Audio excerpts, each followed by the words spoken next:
Welcome back to another installment of Biking and Gawking. Today I'm riding through some of St. Paul's most expensive and historic neighborhoods. If you'd like to try this ride, there is a link below to a Strava route, as well as a PDF with the map. We're starting out at the Cathedral and heading up Summit Avenue. I'll be talking about the Cathedral at the end of this video. A lot of the information I'll be using today comes from Larry Millet's excellent AIA Guide to the Twin Cities, which I highly recommend if you're a fan of local architecture and history.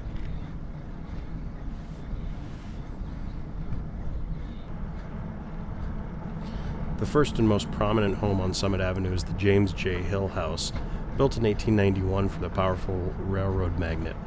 At 36,000 square feet, it is still the largest private home in St. Paul, though it's been owned by the Minnesota Historical Society since 1978. Next to the carriage house for the Hill Mansion is the Lewis Hill House, built in 1903, followed by a Queen Anne-style home once owned by lumber baron Frederick Weyerhaeuser and built in 1884. This white colonial revival was built in 1899 and designed by Alan Stem.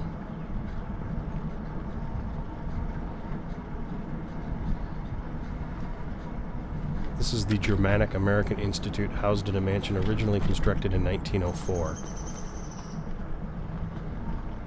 The first section of Summit before we get to Ramsey has seen only 4 single-family sales in the last 5 years, with an average sales price of $1.3 million. However, several of the old mansions have been converted to condo buildings, and there have been 14 units sold in the last 5 years with an average sales price of just under $700,000.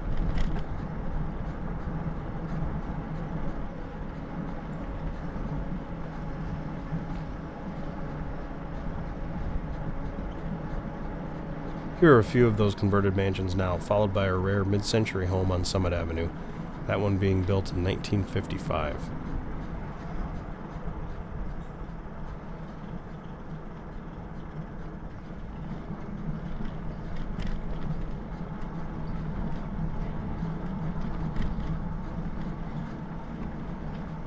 This is perhaps one of the first Queen Anne-style homes built in St. Paul, designed in 1882 by Leroy Buffington, who designed 4 of the original buildings at the University of Minnesota, including Burton Hall.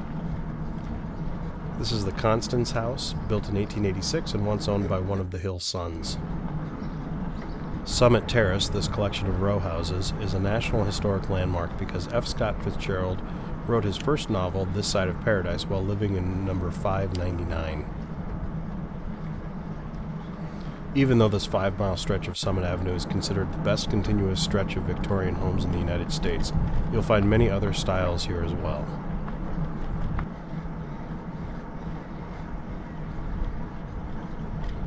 This lovely home with the white trimmed porch was designed by Clarence Johnston in 1896.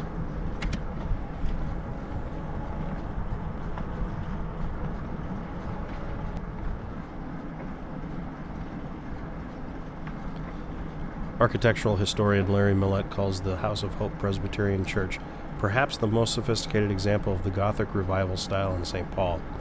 It was designed by Ralph Adams Cram, known for his American church design, including St. John's in Manhattan. Across Avon Street is one of more than 30 homes on Summit Avenue designed by Clarence Johnston, the Dietenhofer House, which sits on almost an acre of land and is almost 8,000 square feet in size.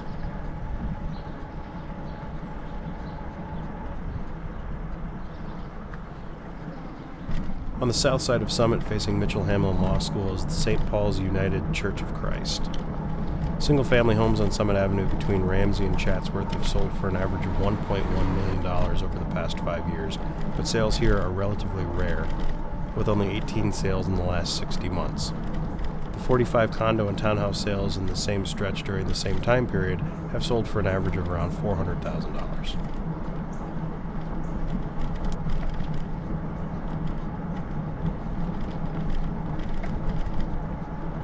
This is the Minnesota Governor's Mansion, originally built for Horace Irvine in 1912, and one of 6 homes designed by William Channing Whitney on the National Register of Historic Places.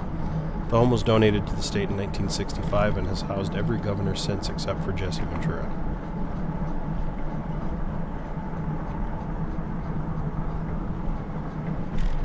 Originally designated St. Luke's Catholic Church when it was built in 1925, This is now known as the St. Thomas More Catholic Church after merging with the Church of the Immaculate Heart of Mary.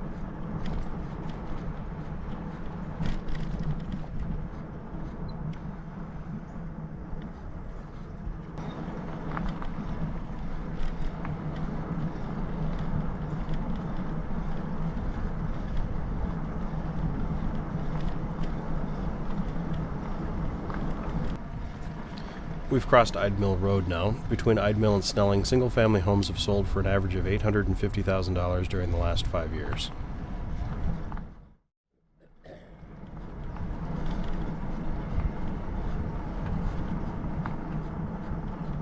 Here's one of the newer builds on Summit, built in 2004.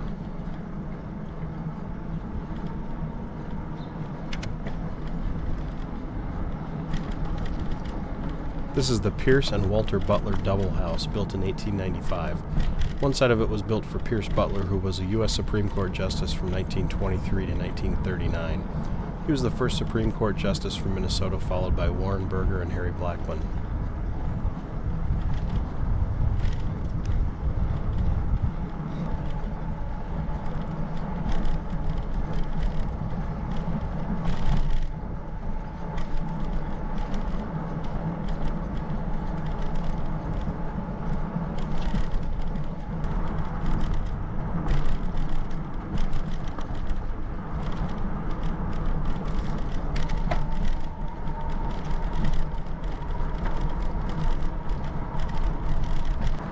Summit jogs to the right here, and between Snelling and Cleveland is mostly only single-family homes.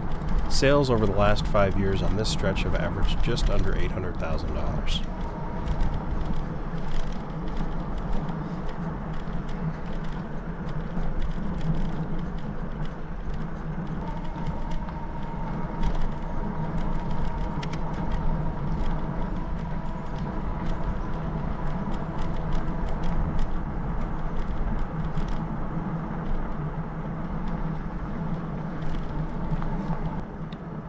We're going to turn right on the west edge of the University of St. Thomas now in order to explore the Shadow Falls area.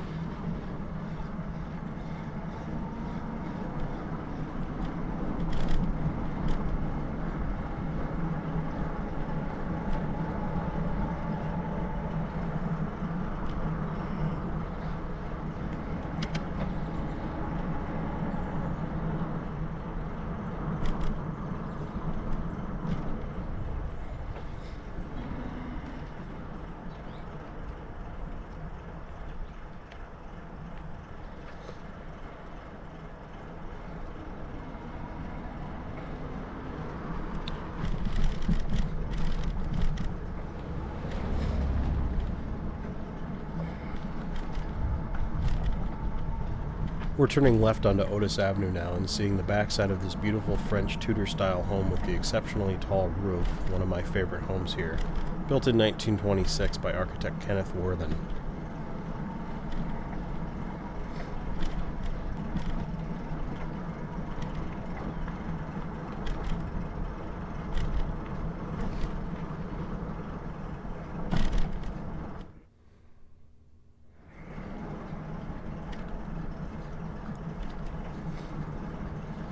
Otis Avenue winds its way for another mile or so after we turn off and can be an enjoyable ride on its own.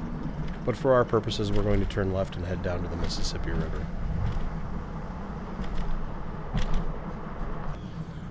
We're riding along the north side of East Cliff, the official residence of the president of the University of Minnesota, donated to the school in 1958. It was originally designed by Clarence Johnston Jr., who took over before his father. We're going to descend down to Mississippi River Boulevard, and you get a great, albeit distant, view of the Minneapolis skyline from here.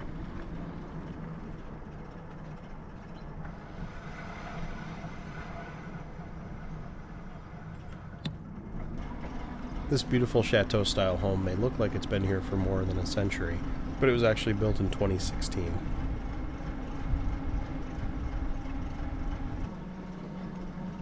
We're climbing back up and around Shadow Falls on Mississippi River Boulevard, and now we can see the front sides of some of the homes we saw on Otis Lane.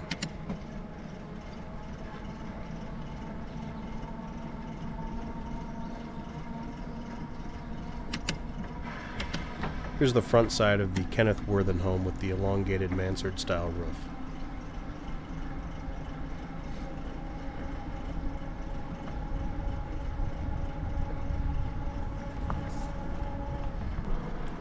We're turning around the back of Shadow Falls now, which is a short but fun hike if you feel like parking at the bottom of the hill and exploring.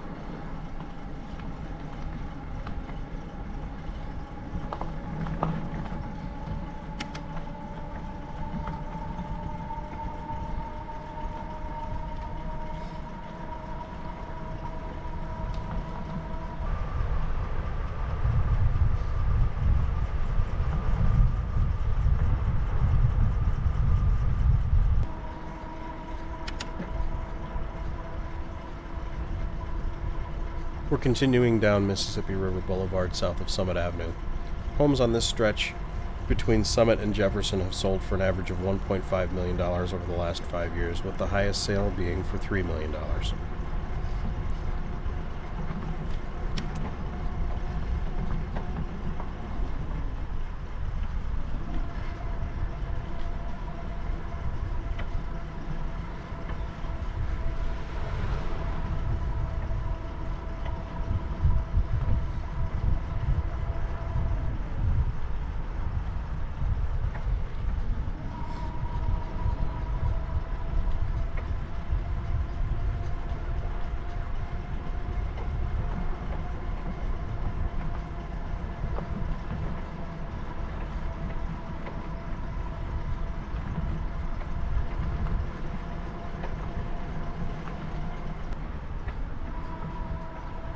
Here's a beautiful example of one of the more contemporary styles of homes being built in the Twin Cities.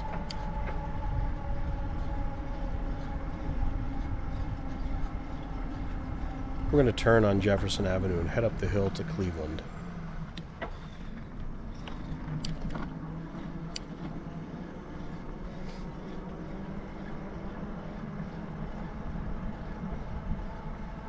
As we're climbing, if you want a fun detour, go north and south on Mount Curve Boulevard.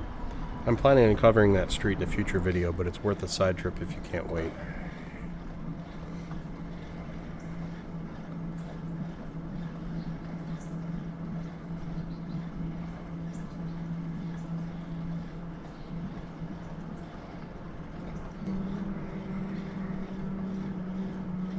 We're at the peak of our climb for this segment and turning south on Cleveland Avenue to take us south to the Highland neighborhood.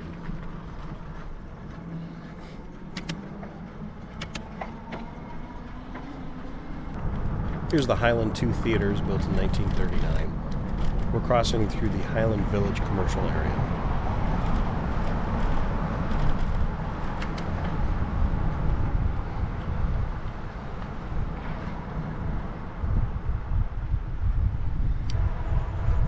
Next, we'll be going left on St. Paul Avenue and then make another left onto Montreal.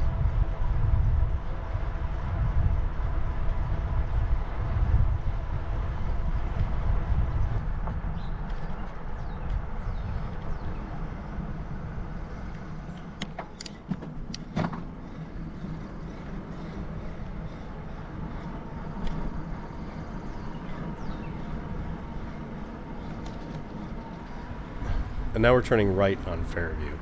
At the bottom of the hill, we'll turn left onto Edgecombe.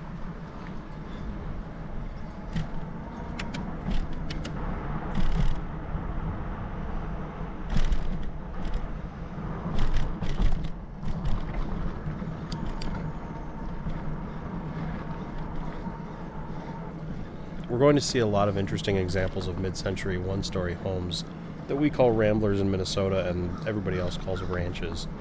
Sales in this neighborhood over the past 5 years have ranged from around $400,000 to $700,000.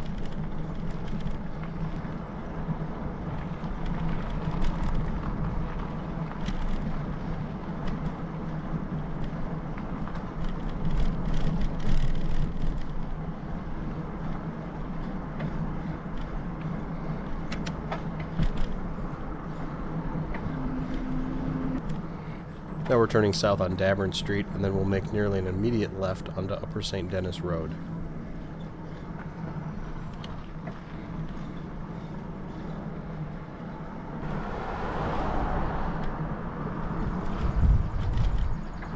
Homes on Upper St. Denis Road have sold for an average of $850,000 over the last 5 years, and both sales so far in 2021 have been for more than $1 million.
Then we'll join back up with Edgecombe Road and head east around the bottom of Highland National Golf Course.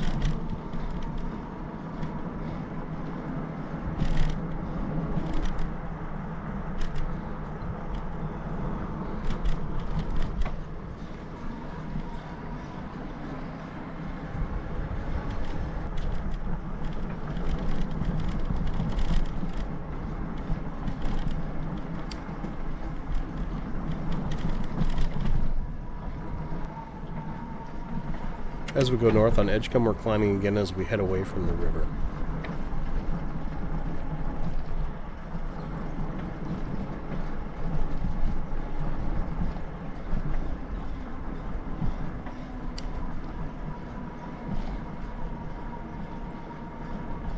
Here are two beautiful Federal-style homes side by side. The red house was built in 1995. The white house is an original from 1931.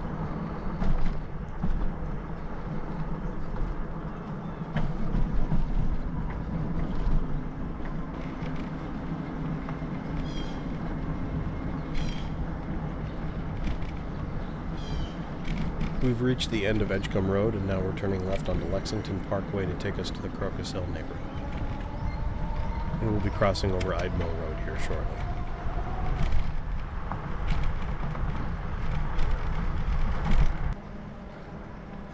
Now we're turning right onto St. Clair Avenue.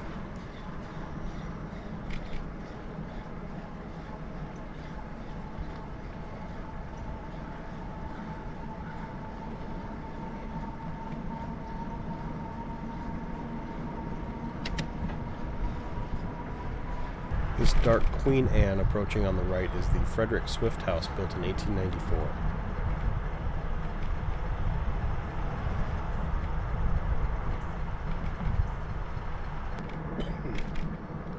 At the top of the Linwood Community Recreation Center fields, we'll turn left onto Avon.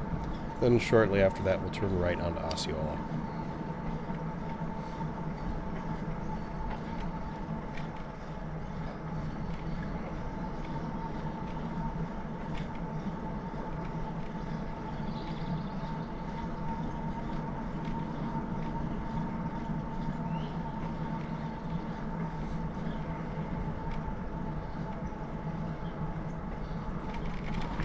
Homes on this block of Osceola between Avon and Grotto have sold for an average of just over $700,000 in the past 5 years.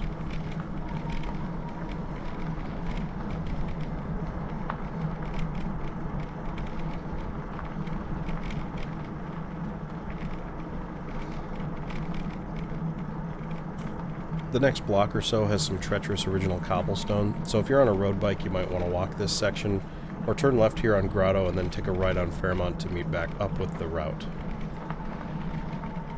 The first 7 homes on the left are all newer, built between 2013 and 2016, and they've sold in the past 5 years for $1.3 to $1.5 million.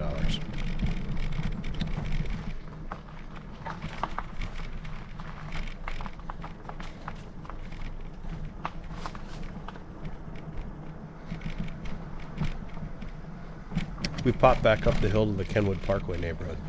These homes sell for $1 to $1.3 million.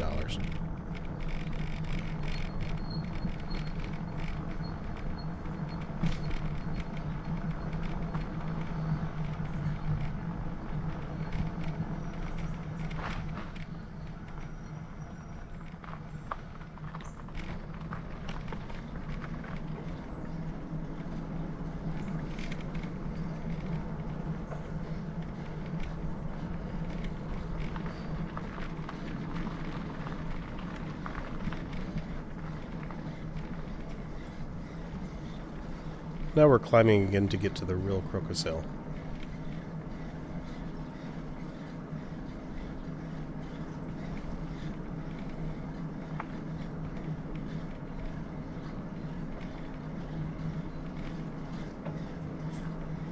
The dark stone building coming up on the left is the Frank Kellogg house, built in 1890 for the St. Paul attorney who would become a senator and later Secretary of State under President Coolidge.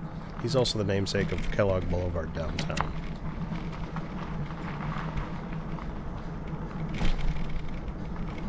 Here at the south corner of Crocus Place, we see two new contemporary builds completed in 2016 and 2017.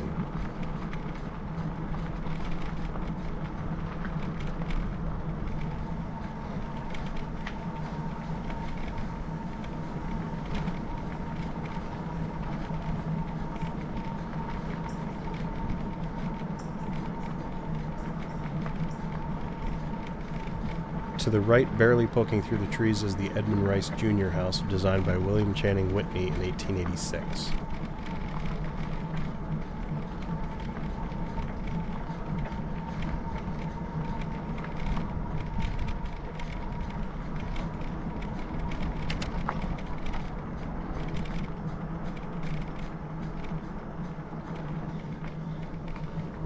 We're at the top of the bluff now on the street actually known as Crocus Hill.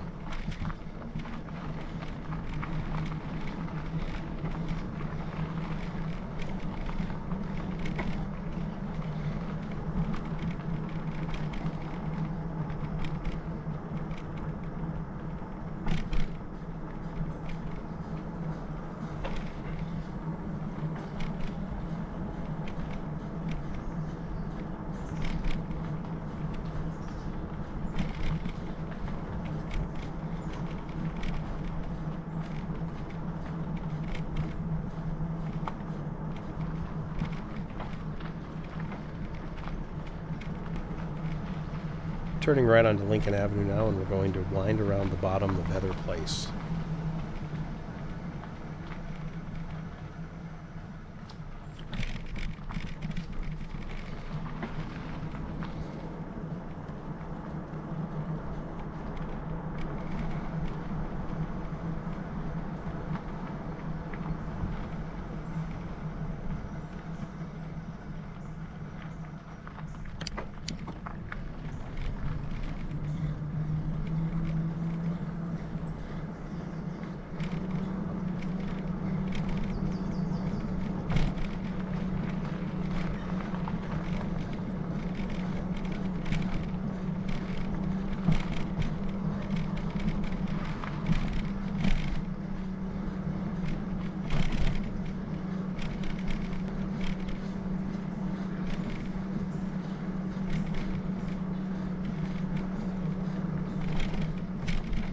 Turning right again, back onto Summit to head back to the Cathedral.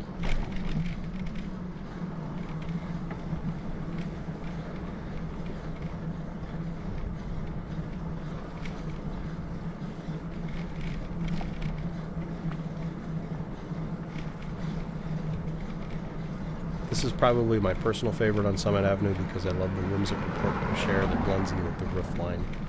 The home was built in 1884 for Walter Trail, for whom Trail County, North Dakota is named.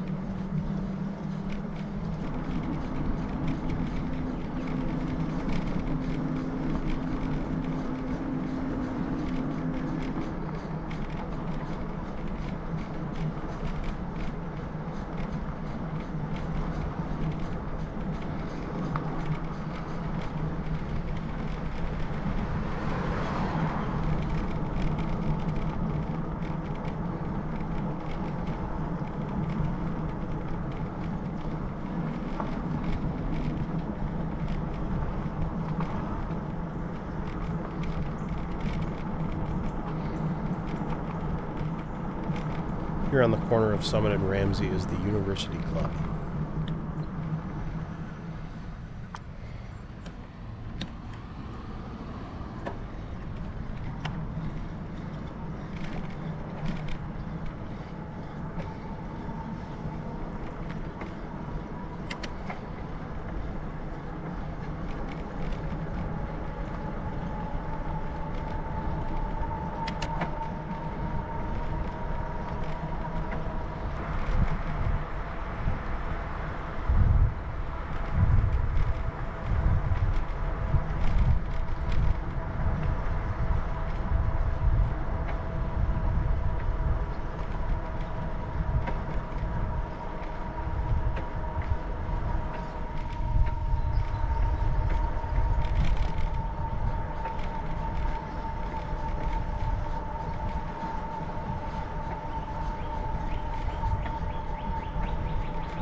The Cathedral of St. Paul was designed by Emmanuel Masqueret in 1915.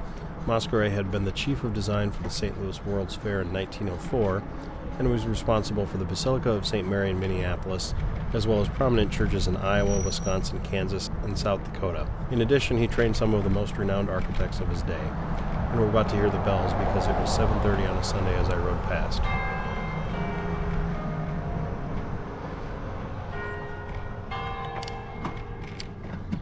Thank you for watching. Hope you enjoyed it. Leave a comment if there are other routes you'd like me to create.